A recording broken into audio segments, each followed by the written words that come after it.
Hello बच्चों, welcome back to my channel. कैसे हैं आप सब लोग।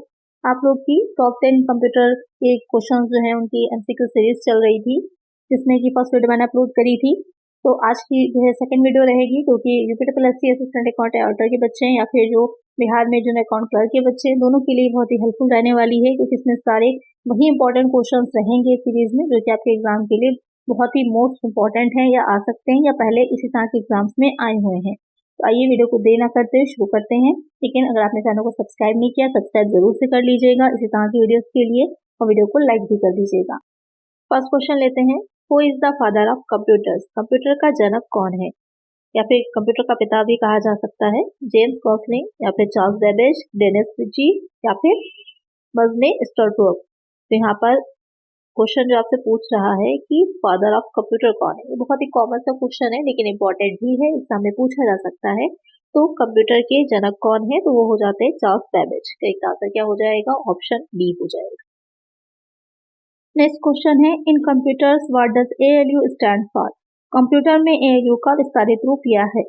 यहाँ पर पूछा गया है कि जो एएलयू होता है उसकी फुल फॉर्म क्या है। तो ये बहुत ही सिंपल सा क्वेश्चन है, सभी को पता है एएलयू की फुल फॉर्म क्या होती है। Advance logic unit, accelerated logic unit, या फिर अरिथमेटिक लॉजिक यूनिट, या फिर एसिमेट्रिक लॉजिक यूनिट। तो देखने में क्वेश्चन बहुत इजी लगते हैं लेकिन अक्सर एग्जाम में गलत हो जाते हैं, क्योंकि ये क्वेश्चन जो है वो बार बार रिपीट होते हैं, पूछे जरूर जाते हैं। तो यहाँ पर इसकी फुल फॉर्म हो जाती है अरिथमेटिक एंड लॉजिक यूनिट। तो एएलयू होता क्या है, तो सीपीयू होता है, सेंट्रल प्रोसेसिंग यूनिट है, उसी का एक भाग होता है। इसके मेनली जो होते हैं वो 3 यूनिट रहते हैं। एक हो जाता है कंट्रोल यूनिट, जो कि कंट्रोल करता है सारी चीजों को, प्रोसेस करेगा, एएलयू हो जाता है। और एक हो जाता है मेमोरी वाला, इसमें कि आपकी मेमोरी रहती है, स्टोर रहती है। तो एक आंसर यहाँ पे क्या हो जाएगा, ऑप्शन सी हो जाएगा। तो जितनी भी तार्किक हैं या फिर जो अरिथमेटिकल वाली जो भी कैलकुलेशंस होती हैं वो इसी पार्ट में होती हैं। नेक्स्ट क्वेश्चन है, what does T stand for in ATM. ATM में टी का क्या अर्थ होता है। Teller transfer transaction trunk. तो यहाँ पर जो एटीएम है उसकी फुल फॉर्म आपको पता होनी चाहिए, बहुत इजी होती है, ऑटोमेटेड टेलर मशीन इसकी फुल फॉर्म हो जाएगी। तो अगर इसको ध्यान में रखिएगा, डायरेक्टली आपसे पूछ सकता है कि इसकी फुल फॉर्म क्या है। वैसे आप सब लोगों को पता होगी लेकिन कहीं कहीं पर बच्चे कंफ्यूज भी हो जाते हैं, तो इसको नोट जरूर कर लीजिएगा, ऑटोमेटेड टेलर मशीन। तो यहाँ पर आपके समझ में आ गया होगा कि टी का मीनिंग क्या है। तो टी का मीनिंग क्या हो जाता है, ए ऑप्शन करेक्ट हो जाएगा। एक आंसर हो जाएगा ऑप्शन ए। यहाँ पर क्या रहता है, एटीएम का यूज क्या है, तो आप सभी लोग जानते हैं कि बैंक की तरफ से आपका अगर बैंक में अकाउंट है तो वहाँ पर इशू हो जाता है और आप इजिली कहीं पर भी जो मशीन होती है उससे पैसे निकाल सकते हैं या उसका आप यूज कर सकते हैं। चलिए नेक्स्ट क्वेश्चन है, while working in Microsoft Word, which of the following shortcuts may be used to align the text to center। यानी कि जो अलाइनमेंट होता है जिसमें कि आप सेंटर में कर सकते हैं या फिर लेफ्ट या राइट कर सकते हैं, तो वहाँ पर उसके लिए शॉर्टकट की पूछी है कि अगर आप टेक्स्ट को सेंटर में करना चाहते हैं, कंट्रोल+C, कंट्रोल+T, कंट्रोल+E या फिर कंट्रोल+H।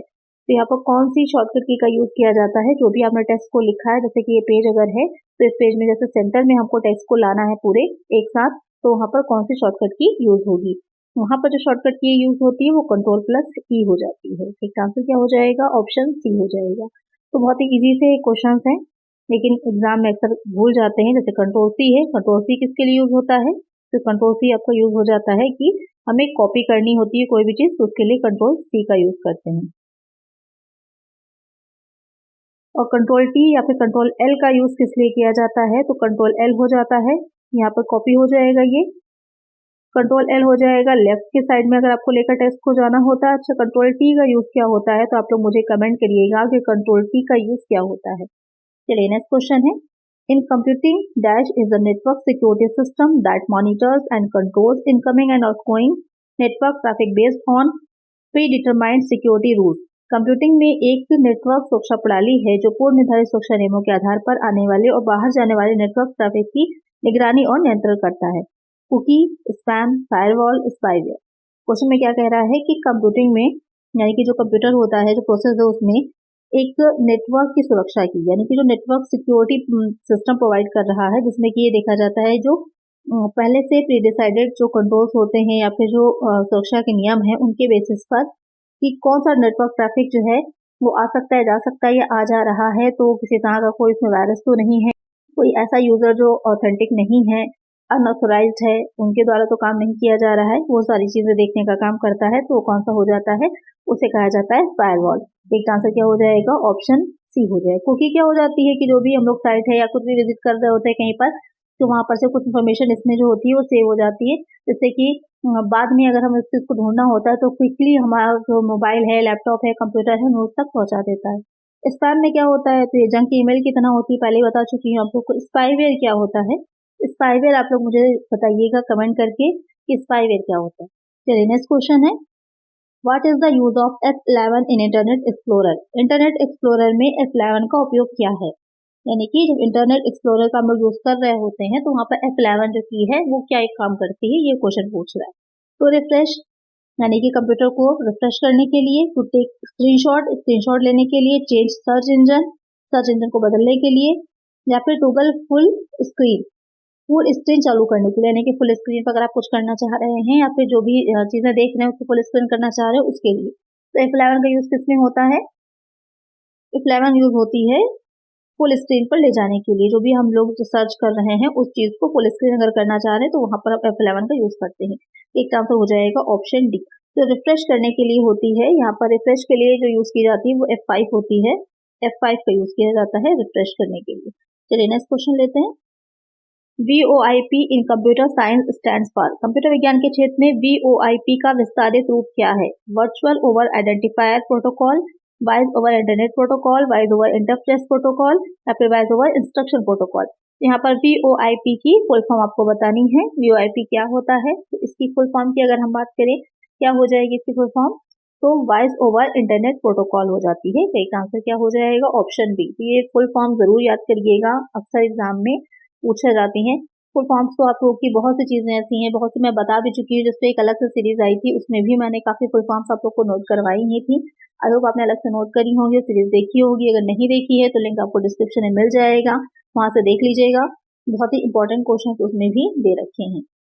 चलिए नेक्स्ट क्वेश्चन लेते हैं, what does HLL stands for in computing. Computing के क्षेत्र में HLL का फुल फॉर्म यहाँ पर पूछिए आपसे कि क्या होती है, hyper level language, high level language, high low language, या फिर हाई लेवल लिस्ट। क्या हो जाती है HLL की फुल फॉर्म, यहाँ पर ये भी फुल फॉर्म ही पूछ रहा है आपसे कि फुल फॉर्म इसकी क्या होती है, तो इसकी फुल फॉर्म हो जाती है हाई लेवल लैंग्वेज। का एक आंसर क्या हो जाएगा, ऑप्शन बी हो जाएगा। इस तरह के या फिर HLL क्या है, ये एक तरह का क्या है, लैंग्वेज है, ये तो समझ में आपकी आ गया है। प्रोग्रामिंग भाषा होती है, हाई लेवल की होती है। इसमें कंप्यूटर के प्रोग्रामिंग का इसमें कंप्यूटर के प्रोग्रामिंग को कह सकते हैं कि डिजाइन किया जाता है। कुछ लो लेवल लैंग्वेज होती है, कुछ हाई लेवल लैंग्वेज होती हैं। इसके अलावा आपके अगर एग्जाम्पल की बात करें तो C++ है, पास्कल है, जावा है, ये सब भी आती है। चलिए नेक्स्ट क्वेश्चन है, विच फंक्शन की displays the print preview window in Microsoft office. Microsoft office में कौन सी फंक्शन की प्रिंट प्रीव्यू विंडो प्रदर्शित करती है, यानी कि जब माइक्रोसॉफ्ट का यूज कर रहे होते हैं तो आप प्रिंट करना कुछ चाह रहे हैं डॉक्यूमेंट को, तो प्रीव्यू दिखाता है पहले कि किस तरह का प्रिंट होकर के आएगा। तो अगर आप उसमें चेंजेस करना चाहें तो वहाँ पर चेंजेस कर सकते हैं। तो वो प्रिंट प्रीव्यू विंडो जो होता है वो किस शॉर्टकट की से खोला जा सकता है, shift plus F2, Alt plus F2, Alt plus control plus F2, control plus F2। तो ये कंप्यूटर जो हम लोग यूज कर रहे होते हैं तो वहाँ पर दो तरीके होते हैं। एक तो आप माउस को यूज कर सकते हैं जो कि उसमें दे रखे होते हैं मेनू बार में अलग अलग मेन्यू, वहां से आप जो है कोई भी विंडो खोल सकते हैं या उससे कोई भी इंस्ट्रक्शन दे सकते हैं। दूसरा तरीका होता है कि आप कीबोर्ड से चला सकते हैं पूरा कंप्यूटर। तो वहां पर आपको शॉर्टकट कीज पता होनी चाहिए कि क्या शॉर्टकट कीज से कौन सी विंडो खुलती है, किस चीज के लिए कौन सी शॉर्टकट की से कौन सा डायलॉग बॉक्स ओपन हो जाएगा। तो वहां पर ज्यादातर आपको ये नहीं पूछेगा कि माउस से जो है कैसे किया जाता है। क्वेश्चन जो एग्जाम में बनेगा वो ज्यादातर ये बनता है कि कीबोर्ड से शॉर्टकट कीज कौन सी होती है। तो यहाँ पर जैसे कि पूछ रहा है कि प्रिंट प्रीव्यू विंडो की शॉर्टकट की कौन सी होती है, shift plus F2, Alt plus F2, Alt plus control plus F2, या फिर कंट्रोल प्लस F2, कौन सी हो जाती है इसमें शॉर्टकट की, तो हो जाएगी कंट्रोल प्लस F2। यानी कि जब कंट्रोल और F2 को आप एक साथ दोनों को प्रेस करते हैं तो वहां पर आपका ये डायलॉग बॉक्स ओपन हो जाएगा। एक आंसर हो जाएगा ऑप्शन डी। और बाकी की कीज किस लिए यूज होती हैं, तो शिफ्ट प्लस F2 का यूज किया जाता है टेक्स्ट को कॉपी करने के लिए। इसको भी ध्यान में रखिएगा, तो ये भी क्वेश्चन एग्जाम में पूछा जा सकता है। टेक्स्ट को कॉपी करने के लिए Alt प्लस F2 जो होती है तो उसका यूज किस लिए किया जाता है, ये सेव एज के लिए यूज होती है। यानी कि जो कॉपी है उसको दोबारा से कॉपी करना है, सॉरी जो सेव है उसको दोबारा से सेव करना है आपको। और Alt plus control plus F2 जो होती है तो इसको करने पर कौन सा आपका डायलॉग बॉक्स ओपन हो जाता है, तो फाइल ओपन, फाइल को अगर आप ओपन करना चाह रहे हैं तो उसके लिए डायलॉग बॉक्स जो होता है वो ओपन हो जाता है। अच्छा, एक चीज़ और बताइए, जो F लिखा हुआ है F1, F2, F3 है, इस तरह की शॉर्टकट कीज है, तो ये क्या होती हैं, क्या कहलाती हैं? तो ये सारी कीज जो फंक्शन कीज कहलाती हैं। आपको पता ही होगा ये फंक्शन कीज है, ये भी पूछ सकता है एग्जाम में आपसे कि कौन सी कीज होती हैं, तो ये फंक्शन कीज कहलाती हैं। तो यहाँ पर आप देख रहे होंगे F2 ही की है, लेकिन साथ में अलग अलग चीजों के साथ जब उसको हम शिफ्ट के, अल्ट प्लस कंट्रोल के, शिफ्ट कंट्रोल के यूज करते हैं तो अलग अलग डायलॉग बॉक्स जो होते हैं वो ओपन होते हैं। तो सारे में आपको अलग अलग याद होना चाहिए, नहीं तो कंफ्यूजन होगी तो वहां पर आपका आंसर गलत हो जाएगा। यहाँ पर एक आंसर है ऑप्शन डी।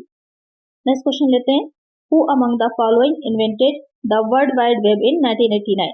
निम्नलिखित में से किसने 1989 में वर्ल्ड वाइड वेब का आविष्कार किया था? स्टीव वोजनियाक ने, या फिर चार्ल्स बेबेज ने, टिम बर्नर्स-ली ने, बिल गेट्स ने? किसने किया था? तो बहुत सिंपल सा है, किसने किया था? टिम बर्नर्स-ली ने किया था। जो www है उसका आविष्कार जो किया था टिम बर्नर्स-ली ने किया था। एक आंसर हो जाएगा ऑप्शन सी। तो आज के वीडियो में ये 10 बहुत ही मोस्ट इंपॉर्टेंट क्वेश्चंस थे जो मैंने आप लोग को करवाए हैं। आई होप आपने अच्छे से देख लिए होंगे, जो नोट करने वाली चीजें होंगी आपने अलग से नोट कर ली होंगी। तो इसी तरह के सीरीज को फॉलो करने के लिए चैनल को सब्सक्राइब जरूर से कर दीजिएगा और वीडियो को लाइक कर दीजिएगा। मिलेंगे नेक्स्ट वीडियो में। Thank you.